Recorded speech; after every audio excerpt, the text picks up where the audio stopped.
All right, welcome into 5 Reasons to Bet Thursday night edition, special edition, sponsored by BetUS Sportsbook. You can find them at betus.com. Use that code word 5. We're in a bit of a battle with the Alex Dono show right now. Use our code, FIVE. Then if you want somebody else to play too, you can get them to use Dono's code, but I'm not going to give it to you. Go to betus.com. That's betus.com. Get 125% bonus using the code FIVE. Play everything. You can even get on those NBA futures if you want. But today we're talking NFL. And here's how we're going to do this show every Thursday. Again, I'm Ethan Skolnick. You can follow me at 5 Reasons Sports. You can also follow me at Ethan J. Skolnick. We got our guy Jim Rodriguez. You can follow him at J-Rod Show. Of course, you know him from 5 Reasons to Bet. And Alfredo Arteaga from 3 Yards Per Carry. You can follow him at Alf_Arteaga on Twitter. We also will have a fourth participant. Didn't get it together quite in time, but we will for next week. We promise. We're going to have a fourth participant here on the show, and we are going to get her picks so that we can compare with some of our picks. But let's get to it. Defending champion Tampa Bay Buccaneers against America's team, Dallas Cowboys. America's quarterback against America's team, although one actually deserves the mention, the other does not. The other one hasn't made the playoffs since the 1800s. But the number has been going up, Jim, and that's kind of what I'll get into, because when I was on Dono's show, when you and I talked like a couple days ago, wasn't it 8? And now it's 10? Yeah, I mean, the line started at 6.5. Then it went up to 8.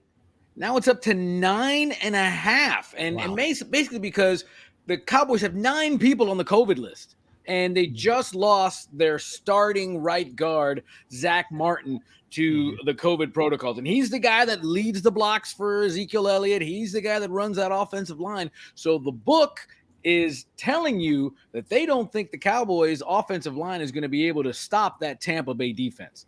Here's what I think.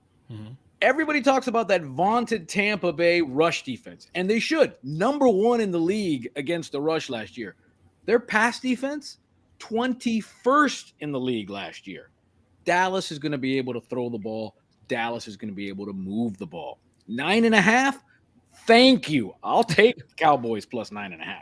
Yeah, because I know you were hedging a little bit on the 8 when we talked a couple of days ago. That extra 1.5 makes you feel a little bit better. Obviously, a lot's going to fall on Dak now, Alfredo, and he's coming off he had a major injury, and now he's got another injury that he was dealing with in camp here. They've added some more explosion at the wide receiver position, but their defense wasn't very good last year. So for you, what are the keys to Dallas covering at the very least? I don't know if any of us anticipate they're going to win. Well, it's that offense. Their offense is legitimately one of the best in the NFL. And by the way, as we start this show, the line has clicked to plus 10 on BetUS. Okay. But if you look at that offense, you can make a legitimate case that maybe Kansas City is better. And the only reason that they're better is because of Patrick Mahomes. When you have Michael Gallup, you have CeeDee Lamb, who everybody's expecting to have a monster year, Amari Cooper, who's an elite wide receiver, Connor Barwin, who's a really good tight end, and Ezekiel Elliott, who's a top 5 back. You got to feel pretty good about scoring with Tampa Bay. Even if they lose, they could get a backdoor cover. They could lose by 8, be dominated, but you get your money. And that's the key here, getting your money. Again, playing it at BetUS using the code 5. All right, go ahead, Jim. I will say this. If you're looking for value, Tampa Bay, if you're laying those points, you're actually getting plus money. You're getting a little bit better than even money if you lay the points. So if you're looking for you're minus 115, you're paying 15 cents on the dollar juice if you take the Cowboys plus the 10. So that's another way to look at it. But again, I just don't see how that's too big of a number. Dallas is going to score points. They're going to give up points, but they're going to score points. All right, so talking about scoring points, let's move on now. So both of you are recording that. Let's move on again. Let's get the picks. I know what you like in terms of you're gonna take the 10 points here if that's what we're gonna go with. So I'm gonna mark that down because the number may change before kickoff, but we're gonna go here with the plus 10. Alfredo, you taking it? Yeah, I'm taking those 10 points. Okay, so both Alfredo and you, and here's the thing. I'm not. I'm giving it. I don't feel great about it. If I wasn't forced to make a pick here, I probably wouldn't. But I'm gonna go with the Bucks minus 10. And here's my thought process again on this. last year, and I know that typically Bill Belichick teams took a little while to get going, and so Brady took a little while to get going, and we've talked about that. But in this particular case, Brady has now had a lot of time to work with this group. And I just think that you saw the build last season as he got more and more comfortable with him. And I think to a certain degree, this is a bit of a statement game for him. He still is in that prove it mode. They have a lot of material on offense, and I still don't trust the Cowboys defense completely. And I do think that losing Zach Martin is a big deal. I felt like they needed to use the run to at least slow the game down a little bit here. And I don't know if that's going to be as easy. So I don't think it's going to be a blowout, but I do think they win by 13, they win by 14, something along those lines. I think the numbers, Al and Ethan, could go with the Buccaneers. Listen, the Super Bowl winner, opening night, the following year, 18-3 straight up.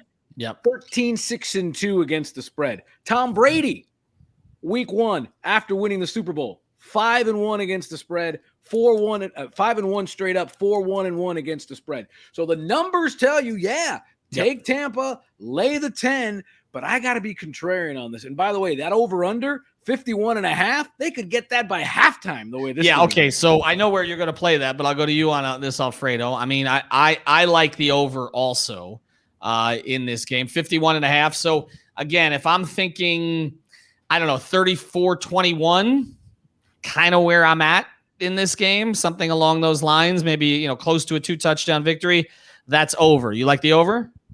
Yes, and I'll tell you why. I didn't have a very strong opinion on this, but I looked up some stats. The Cowboys, the over is 4-0 the last 4 times as an underdog. What's better is Tampa Bay has gone over 8 of the last 10 games as a favorite.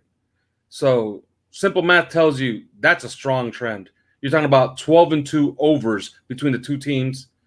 I'll just take over. I don't feel great about it, but over 52, over 51.5, those are gimmies in this matchup. And listen, no rain, no thunder, no lightning in Tampa, because there's always rain, thunder in Tampa in a Tampa Bay game. It seems like it's going to rain all afternoon, but by the time kickoff starts, it's a nice evening in South Central Florida, whatever they want to call it. It's not South Central. That's not South. You were in South Florida. Listen, if the University of South Florida is in Tampa, that's all. Our state is screwed up. I'm confused. You know the deal. The further north you go in this state, the further south you are. That's how this thing works. Exactly. That's the part of the state I avoid. All right. Anyway, we'll tell you again about betus.com. Use the code FIVE, betus.com. Use the code FIVE. Give me one prop here, Jim. Give me one prop you like. I love Ezekiel Elliott scores the first touchdown of the game. 6-1 odds there. Dak, by the way, 18-1. He scores the first touchdown of the game, and the field is 6-1. But I like Zeke, and maybe not necessarily rushing it. Maybe a little West Coast, little dump pass. I like Zeke 6-1 scoring the first touchdown of the game. And just to be clear, Dak scoring the first touchdown, because we addressed this on the last one, is not throwing a touchdown. He has to actually. It could be running it. It could be running it, reverse, catching it, whatever. Something. What fumbling it, or something along those lines. All right, for Alfredo Arteaga, for J-Rod, Ethan J. Skoldick, play it. Use that code 5, betus.com. We will get our new co-host picks for next week. What is the Thursday night game next week? What do we know? I think we're still recovering from this. It's I'll probably some AFC South game. It's always like a Titans game, isn't it? Yeah, probably. Well, those are actually good. Oh, Giants, Washington. Manny gives it to us. That you know why he said that? He's an NFC East guy. Our producer Manny Chang, and he's an Eagles fan, so he'll be hate watching. Daniel Jones versus Ryan Fitzpatrick. Good. Get the under. That's well. I thought Fitzpatrick's going to come in for Tua this weekend. Anyway, enjoy the game. Have a good weekend. BetUS.com. Use code 5.